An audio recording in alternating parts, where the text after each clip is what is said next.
Yeah, I think the title of my presentation today is what to do when you're out buying a house and you get a no.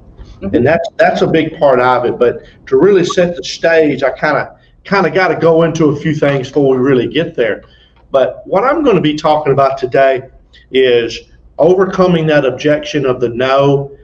Uh, when you're face to face, when I go eyeball to eyeball with a seller, this presentation is not really applicable to negotiating through a realtor or negotiating through a wholesaler. This is when you're in the kitchen, sitting at the kitchen table, or you're sitting on the couch in the living room, and that's where really deals are done.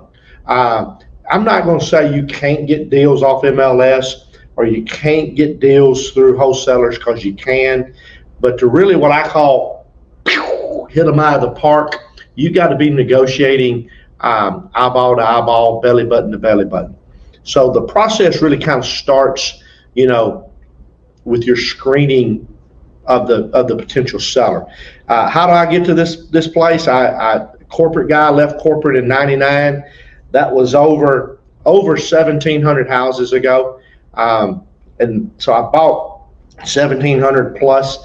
If I bought 1,700 houses, literally, I've gotten 1,680 no's. I bet there's only 20, 25 houses did I throw a number out and get a yes, sign here. You know, it just doesn't happen. The 20 to 30 times that that's happened, I immediately thought, crap, I paid too much. As soon as you get a quick yes. So getting a quick yes may not be a good thing for you, but you're going to always get the no. But when I talk to a potential seller and I'm the buyer, now this is really key. You're a buyer, you're buying a house, but you're really selling. You're selling a solution to the issue of whatever the underlying reason that they really called you. Because they called you or invited you to their home as an investor going to make a cash as is discounted offer. They didn't call Remax, they didn't call Keller Williams, they didn't call EXP. They called you because you're an investor. So there's usually a reason for that. And you got to figure out what that is. So a couple of the key questions we'll ask over the phone before you ever get to the appointment is, why are you selling? Why did you call an investor? Why do you want to sell your house to an investor? And I'm going to be straight up with you.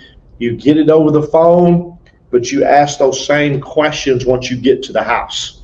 Because many times, what they tell you in person is not what they told you over the phone.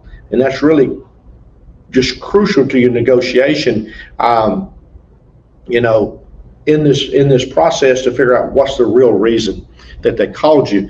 But, you know, little simple things as you get there. You need to be professionally dressed. You know, oh, wrong side. You know, wear your logo, wear your shirt, have your paperwork on a clipboard if you're not carrying an iPad. We used to carry clipboards all the time. Now we carry iPads. But just look sharp when you come in. Once you get there, you know, yeah, you got to look at the house. But I'm going to tell you, you need to spend 85 to 90% of your time on the seller, on the individual. You only spend 10 to 15% of your time, you know, looking at the house. You know, you're going to look at the roof and the exterior as you approach the front door. Once you get in, you know, you're looking for signs of foundation. Does it need paint? Does it need flooring? How much feet of countertop?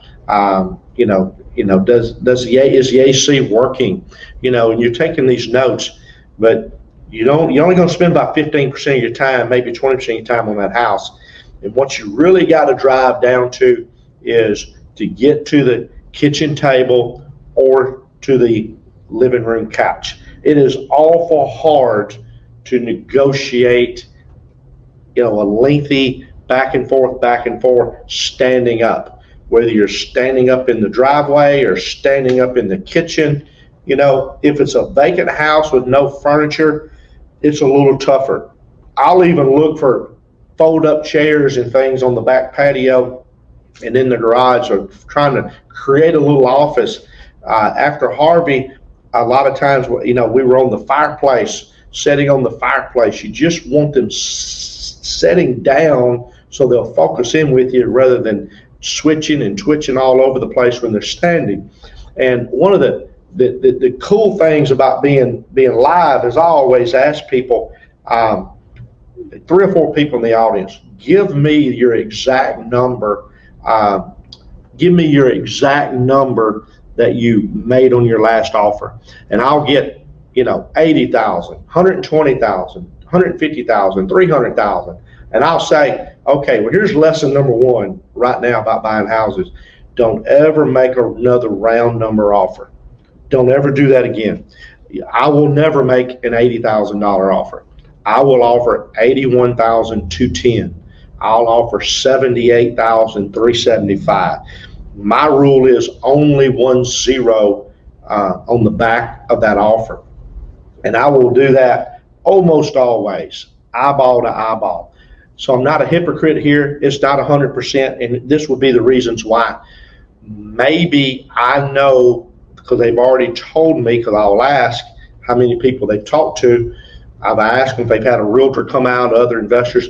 If I know that another investor is coming right in behind me, I normally will not make my exact offer at that appointment. And that's usually about the only time, unless I'm confused by the numbers. It don't happen often, but it can. If I get confused by the numbers, or I know another investor is coming right in behind me, I'm probably not going to make that offer right then and there.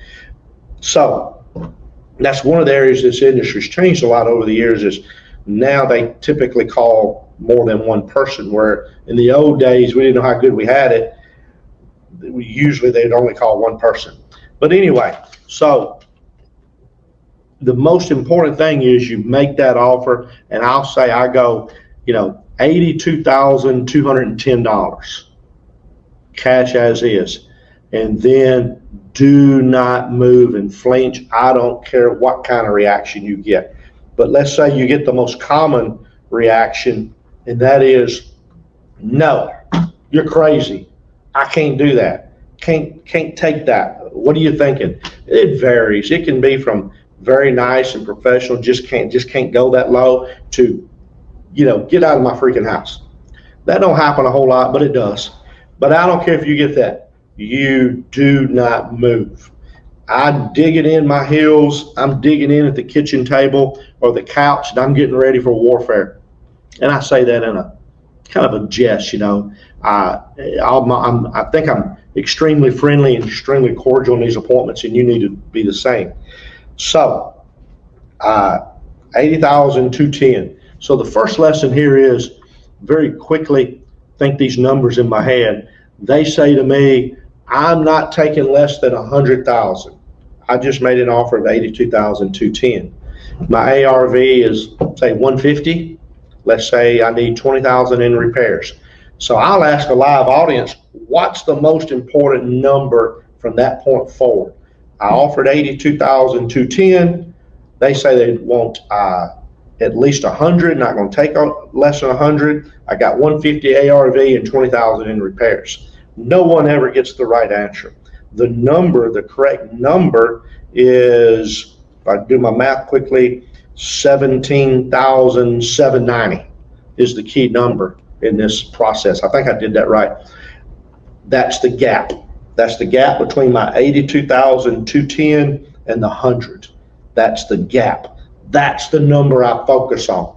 I don't focus on their 100. I don't focus on the 150. I focus on that gap, and I start whittling away. I'll lean back and I do a little showmanship. Oh man, and I normally carry a calculator and I punch a few numbers. I can't get there.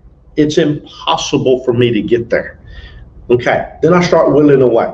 So I like to ask this question: where did you think a cash as is investor was going to come in at?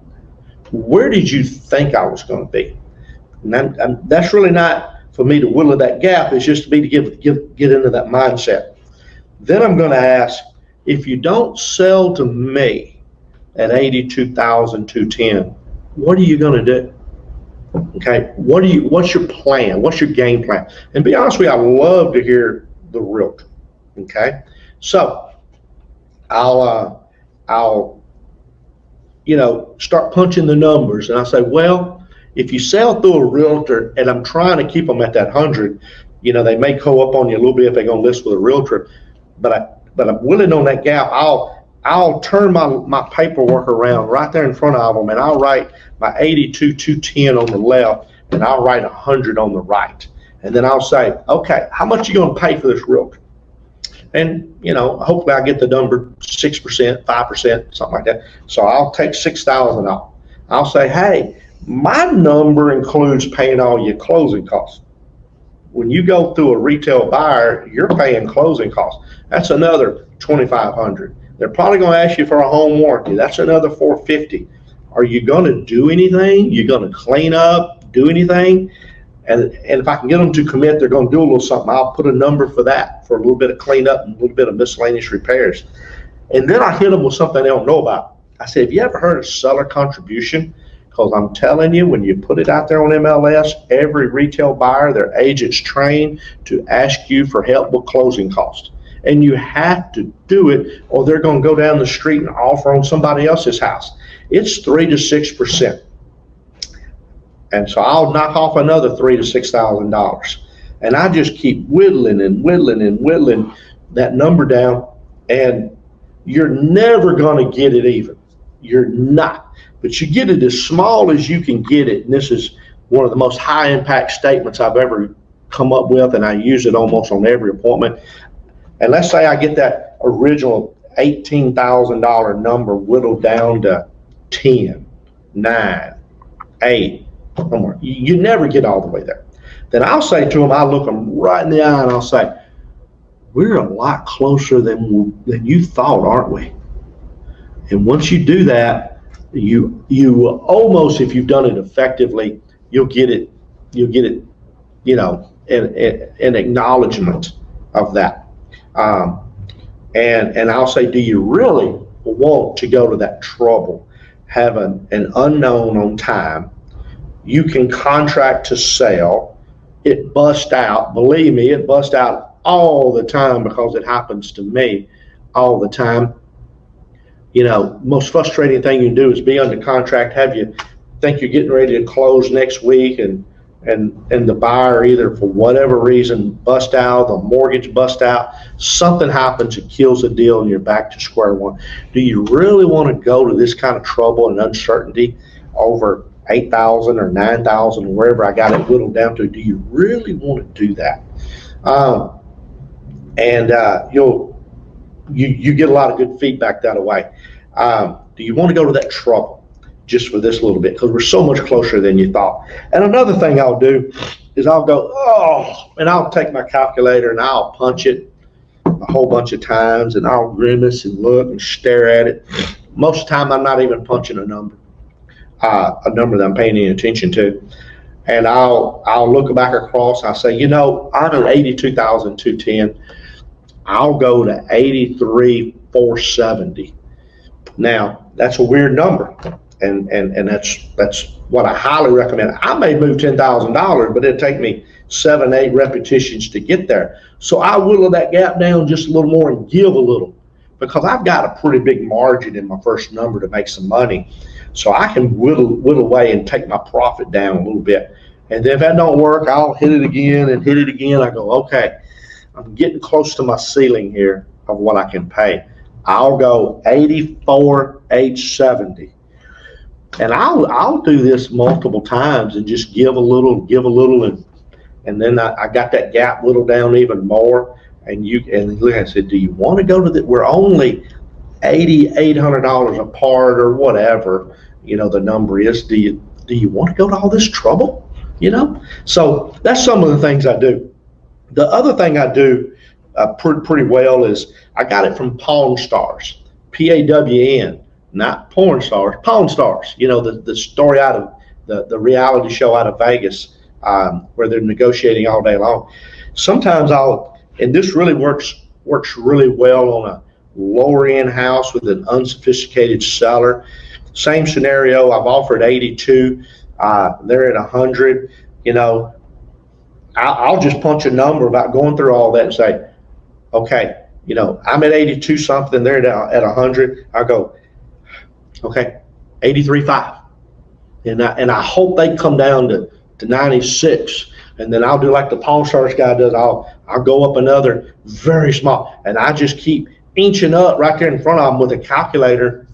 I would say this doesn't work nearly as well with a sophisticated seller. Maybe he's in the oil and gas and educated and a very knowledgeable, smart, high IQ person with a lot of wealth. That don't work as well. It works pretty well with the unsophisticated person, and they'll sit right there and they'll badger back and forth. The next thing you know, I'm giving in small increments and they're dropping in bigger ones. So anyway, that's a tactic I use. Another one I like to use when the house is free and clear, and this is magical. When the house is free and clear, and they have the opportunity, if they wanted to sell it to me on their financing with terms. They don't want to do that. But here's what happens.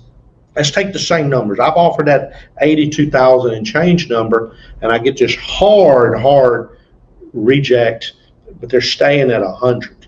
I'll say something like this. Okay, I'll give you the 82 cash, but if you want the 100, you got to give me, and I use this word, and I learned it from Walter over in Jackson, Mississippi years ago.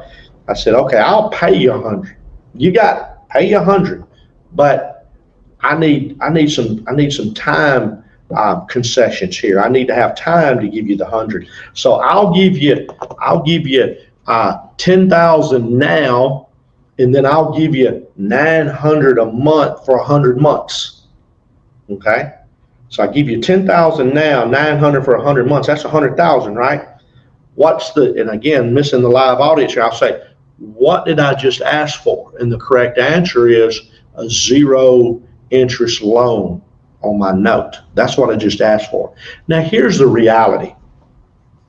Will they take the 10,000 now and 900 a month for 100 months?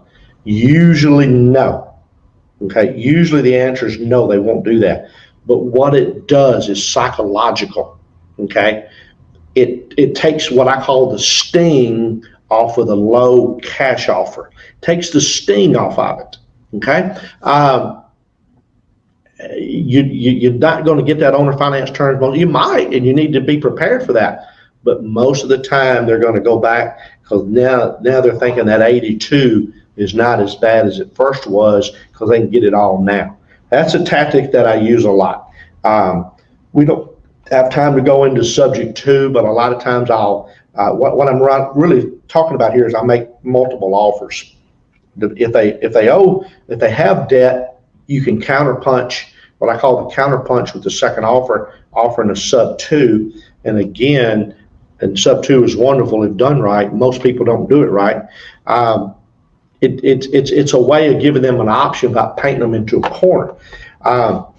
Another way that I've been able to close a lot of deals on the high end, and this is a wonderful tactic. I call it sharing profits. The first one I ever did was years ago on a waterfront property with a Texas lottery winner. And that was the day that I invented this for myself. I'm walking around the backyard with a pool, and his name was Alvin. And I remember I said, Alvin, what's really the deal here? This house was worth about $350,000, $380,000. And I had seen on MLS where he bought it 11 months before for like $350,000, $360,000. And now 11 months later, he's selling it. He's called an investor, and he owns it free and clear. I said, what's really the deal here? He goes, won the lottery. I said, oh man, that's great. That's when he goes, nope, worst blankety blank nightmare of my life. He goes, I'm selling everything. So he said, I won like $4.5 million in the lottery. It's all gone. 11 months, it's all gone. So he's selling everything. So I started out at about 200 on this house, and hard reject. I'm moving up. By now we've left the pool area. We're at the kitchen table, and I got up to about 220 or 225, and still hard no. And then I said, all right, this is what I'll do. I'll give you 220 now, and then you got to trust me. Whenever I sell it, I'll rebate to you, cut you a check for 25% of whatever I make, whatever my profit is. Okay? And that got his attention. And we did that deal. And so he got his 220, got a bunch of money in the bank. And then it was during the 08, 09, 10 recession. It took us a long time to sell that house. It took us a year, maybe a little more. So my carrying cost was high. We ended up making close to 100, 80, 90, or 100 on that house. I remember this. His check was 27,000, something like that on that deal.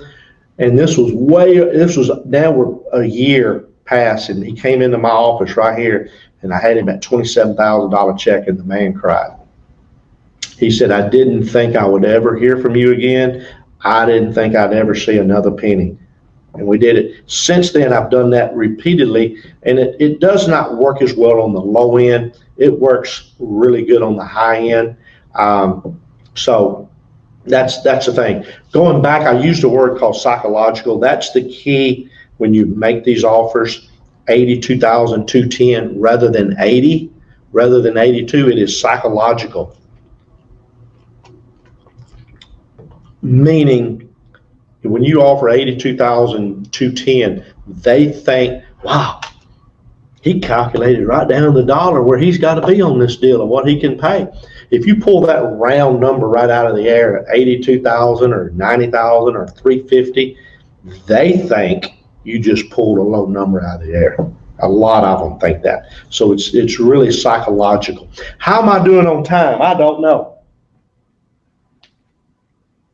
10:19. I got 11 more minutes. Let me look through a few notes here. Here's something I do when I'm walking the house. It could be noon, all the curtains open, all the lights on, and very bright in the house. And I used to do this more than I do now, but it's a great tactic.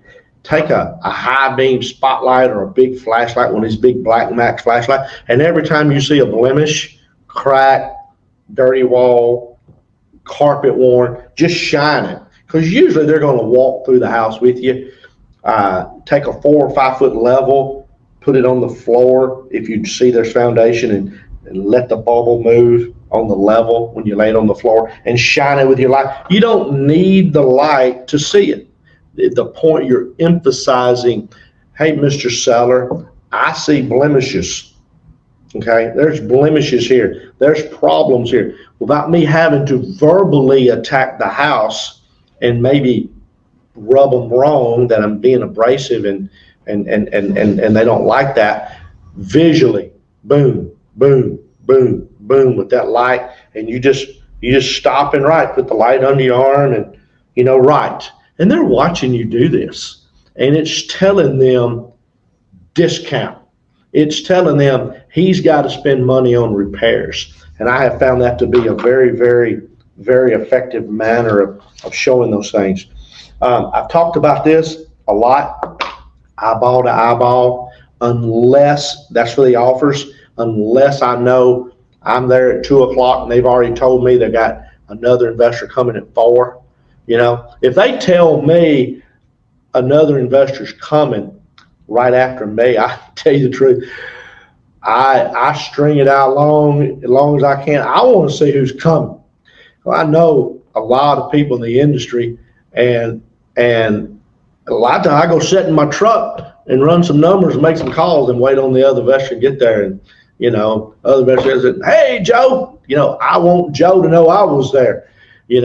And so it's kind of humorous sometimes. One of the things I like to do in these appointments is these people have a misconception. They have a false impression. They think all investors are rich, got $1 billion in the bank, making a killing on every deal, and we all know that ain't the case. So I like to tell them about the downside of our business. I talk about vandalism, theft, how complicated and tough the mortgage industry is of getting my buyers loans. I talk about all the time the unknowns. I mean, I don't know if that sewer line has a problem. You know, I'm not a licensed AC man. It looks old. It could go out. I know it's working. It's cool in here, but it could go out tomorrow. We don't know. And I just, go over some of those things and let them know that it's not a rose garden over here where I'm sitting. It's tough sometimes. Um, Credibility, I like to point out that I'm a licensed real estate agent. I like to tell them about how many years I've been doing it. I like to brag about my Better Business Bureau. I like to show them my business card and show them I've got an address. Okay, if you have a problem with me ever, I'm at 1419 FM 1960 at Hardy Toll Road 45. You can come find me. I have a 8,000 square foot building. You can walk in the front door. I'm there most of the time. Look at this guy's business card. He has no address. Okay, he's using a Google number. If you have an issue, how are you going to find this guy? You don't even know who he is, really. So I build up the credibility a little bit. If I see an offer from someone else that's written on a 1-page or 2-page form, I'll pick on that. I say, listen, I use the 9-page state of Texas real estate contract. It puts us on an even playing field. The state of Texas is not going to put something out there that takes advantage of buyer or seller. Even playing field. This other guy, my competition here, is using a seminar contract that takes full advantage, puts them totally in the driver's seat if something goes wrong. Why would you sign that? So it's all kinds of little tips. I go to great length to tell them about the title company process. And again, this is that rapport building. Remember I said you only spend 10 to 15% of your time on, you only spend 10 to 15% of your time on the house. You spend the rest of your time on them. And that's so true. And I know I've said it a couple of times, get to that couch, get to that kitchen table. That's where you make your deals. 6 minutes. I'll talk a little bit about my relationship with Quest, QuestCon today. I'm honored to be here. I usually speak at a lot of Quest events. I have forever. I enjoy it. I rolled all of my old corporate 401k over to Quest. It wasn't even Quest then. I never can remember the name of the company before. But anyway, I think it was right around year 2000, and mine's grown like a rocket ship ever since. I flip houses with my old 401k now through my self-directed IRA at Quest. I have some rental properties where the rents go back into my IRA account. When I flip properties, the profits and proceeds go back into my IRA account.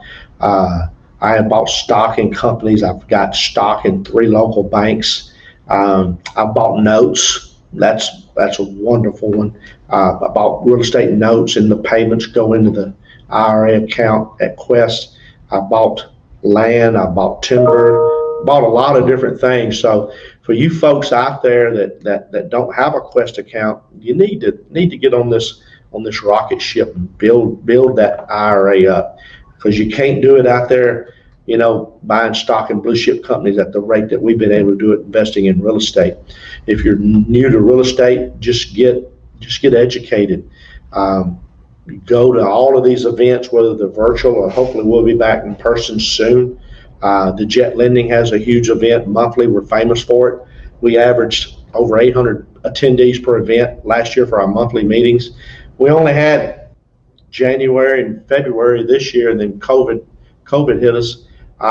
It has affected us in real estate, but it has not been a severe impact. I'll throw out another number to you.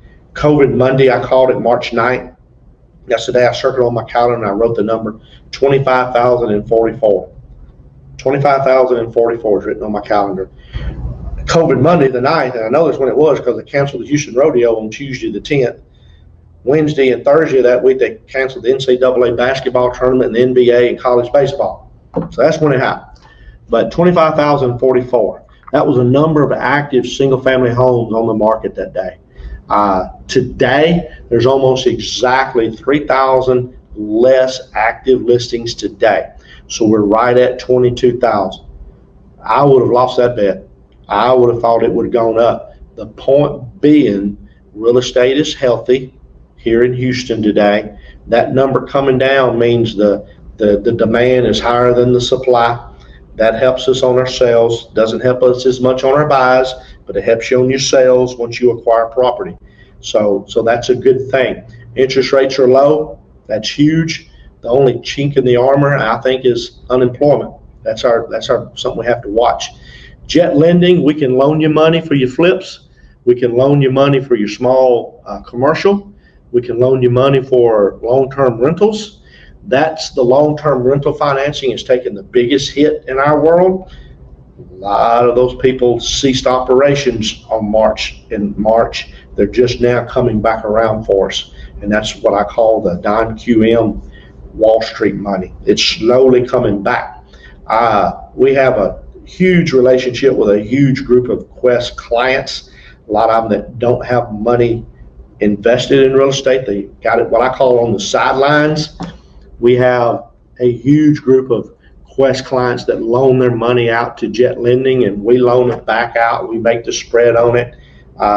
You make a little less than loaning it yourself, but a whole lot less headache. You don't have to foreclose should the client go bad. We do that.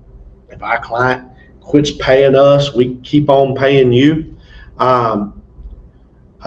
So we've been able to do a lot with a lot of Quest clients with their money when they're not utilizing it, put it out on the street for them in a very safe manner for a fixed rate of return monthly.